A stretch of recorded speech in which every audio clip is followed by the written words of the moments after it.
Good day, students. Welcome to our lecture in business communication. Today we are going to look at chapter 7, which is on communicating in small groups. Right, let's look at the definition of groups or teams. So we are saying that a group may be defined as 3 or more individuals who affiliate, interact, or cooperate in a familiar or social or a work context. So when a group of people come together, call it a group or a team. So let's look at what group communication is. So you're saying that group communication may be defined as the exchange of information with those who are alike culturally, linguistically, or geographically. So this is what we call group communication. So when a group of people come together to share ideas or to communicate on a single topic and so on. Right. So let's look at the advantages of communicating in groups. So we are saying that communicating in groups or working in groups can increase productivity. This basically means that as you come together, you get to do something more productive than when an individual person is working on a certain task. And another advantage is that more resources are contributed. Unlike working individually, when you're working in a group, you get to get more ideas, more skills, more resources compared to when you are working as an individual. We are also saying that communicating or working in groups is more reliable. This is because even if one of the member is not available, the work will still continue. The group will still be able to do the work and so on. And compared to an individual person, if you are not available, then the job will not be done. Another advantage is that you get to learn new things. Because you are working as a group and different people have different knowledge, they have different skills and so on. So you get to learn from others in a group compared to when you are working individually. So think about when you are given an assignment. So if you are doing an assignment individually, you only learn what you know. But if you are given a group assignment, you get to learn from other colleagues and other students. Right. And you're also saying that you get to share your ideas. So working or communicating in groups gives you an opportunity to share your ideas and also get ideas from other colleagues. Increase efficiency. So we are saying that when you are working or communicating in a group, you get to the job get to be done faster and or with more efficiency compared to when you are working as an individual. Another advantage is that accountability for weak areas. So this will mean that not only do we get to identify our strengths when we are working in a group or communicating in a group, but we also get to account for our weak areas. So what this means is if you let's say that you are given a group assignment and you are good in typing. There's someone who is good in research, someone who is good in concluding maybe and so on. So you're saying that where you are not good at, other members might be good at that area and they can actually focus at your weak areas. And you get to use your strengths or to tackle the part where you are good at. Another advantage is that improved office relationships. So you're saying that working in a group or communicating in groups also increase office relationships. So you just don't get to tackle the task at hand, but you also get to look at others. You also get to be involved in other relationships. So you get to help your members when you are working and also even sometimes outside the job. So you get to know each other, you get to have that bond and so on. And another advantage is team commitment. So with team commitment, you are saying that you get to be fully committed to the group and work accordingly to the task at hand. And this we call it total team commitment. Right. So those are the advantages of communicating in groups. Let's move on to the disadvantages of communicating in groups. So the first disadvantage is unequal participation. So what we mean by unequal participation is that sometimes you do not get equal participation or equal task when you are working in a group, because depending on the type of people that you are working with, sometimes you might get to do more than the others and so on. So there's no equal participation when you are working in a groups compared to when you are doing a certain task individually. You get to do everything, right?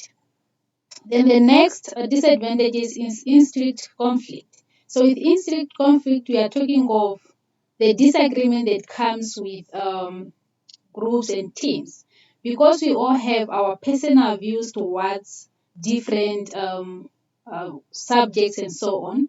So when you're working in a group, you might have that conflicts or disagreements because everyone thinks that their ideas they are better than the others, right? And we are also saying that there's no individual thinking when you are working in a group. So because everything that you have to say, the team members or the others have to have a say on it. So you cannot have a final decision and so on. Then another disadvantage is decision making takes time. So one of the disadvantage of communicating or working in a group is that decision making can take time compared to when you are working individually. So when you're working individually, it's your decision, it's your suggestions and everything. Nobody can influence it. But when you're working in groups, everybody has to influence and everybody has to have a say in whatever you have to decide on, and that might take longer. Then another disadvantage is we are saying that it's easy to avoid work. So when you are working in a group, some members might avoid work. They can say that no, I can just stay at home, I don't have to do the assignment and so on because my other colleagues can do that on my behalf and so on. Then another disadvantage is loss of creativity. So because there is no individual thinking when you are working in a group and you cannot have a final say, the creativity get lost somewhere there, because whatever you come up with, it has to be influenced by your group members. Let's say maybe for example you want to come up with a bottle. Let's say that you want a pink bottle or something with a white top and so on. Now your creativity of coming up with a pink bottle can influence by the other members to say that no, why are we coming up with a pink bottle? And if you want a white top, why can't you make it black? Maybe black fits well with pink and so on. So your creativity will get lost somewhere there. Then the next disadvantage is time consuming. So the whole process of working in groups is time consuming, mostly because you have to consider other inputs, other people's inputs and so on. They have to consider other people's suggestions and so on. You cannot come up with a final decision or final task without the influence of others, without asking others' opinions and so on. So the whole process of working in groups takes time. Right, and we also have another disadvantage, which is inequality in getting work. So, and this is the same as unequal participation. What you are saying that in most cases, when you are dividing your task and so on, it might not be able to be divided equally. So let's assume that you are given 5 questions. You are 6 in a group or you are 3 in a group. Some might get 2 questions to work on, some might just get one, and so on. So sometimes there's no equality in getting the work when you are working in a group. And the last but not least disadvantage of communicating in groups is people might loaf around. So this means that mostly when you're working in a group, people might be joking around, they might be loafing around or just doing some other tasks that are not part of the task at hand. So these are the disadvantages of communicating in groups. Now we are moving on to factors affecting groups or teams. So we are talking of cohesiveness. Cohesiveness means sticking together. So as a group, if you are able to stick together to be there for each other, then your group will, or your team will succeed. We also have conformity. Conformity means going along. So if there is conformity in your team or your group, again, your team or your group will succeed. We also have roles and norms. So if in the group you are aware of everyone's roles and you are aware of everyone's norms, then you'll be able to work faster and your team or group might succeed. Another point is competition and conflict. In most cases, we say that when there's competition, the group can perform well because they want to be the best. And with conflict, you're saying that obviously there should be conflict, which we say that disagree to agree. There should be conflict when you're working in a team, right? And we're also talking of leadership. So we have shared leadership whereby we are saying that the leader of the team or the group should be able to share leadership, not just to be acting as a boss, but to also delegate, to ask ideas from others. We also have looking at intellectual simulation, where they're able to look at their members' strengths and so on. They should also be able to inspire their members and discuss the needs and the goals of the team. So these are the factors that affect groups and teams. Right. Then we can also look at the tips to improve working in the group. So, what are the tips that we can look at to improve working in a group? Because it's not an easy task to work in a group. So, you find people saying that no, I don't like to work with people, but in reality, you have to work with someone somewhere, because if you are in an industry, you are going to meet people, you are going to work with people, you are not just going to work alone. So let's look at some of the tips that we can work on in order to improve working in groups. Right, so you're saying that it's often found that people working in a group can work better when they are comfortable with each other. So what you need to do is to be comfortable with each other, or to be comfortable with your group members. The moment you are comfortable with each other, you'll be able to work better together. Right. Another point is engaging in social activities together can help one to overcome this problem. So not only engaging when you are working at work or in class and so on, but if you able to socialize somewhere else, you can also be able to overcome the problems of working in a group because you get to know each other and so on. And another one, we are saying that once a role to be assumed by all is clearly marked out, it becomes easier to work in a group.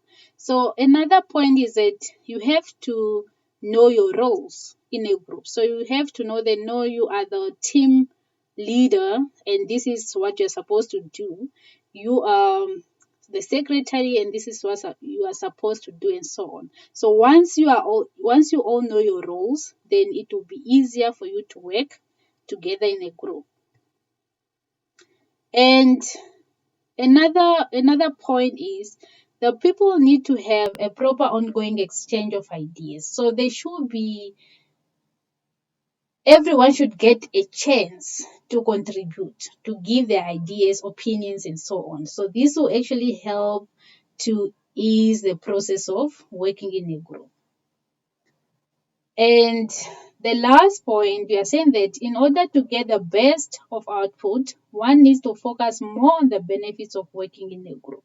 So you're saying that it's needed, if you're working in a group, to focus more on the benefits of working in the group rather than just focusing on individual benefits and so on. So you have to have the same goal and the same purpose in order for you to be able to work together. And this is all about working in groups or teams. I hope you understand. And if you have any question, you can just comment, or you can send your question on Moodle. Thank you for listening. I'll see you guys in the next lesson.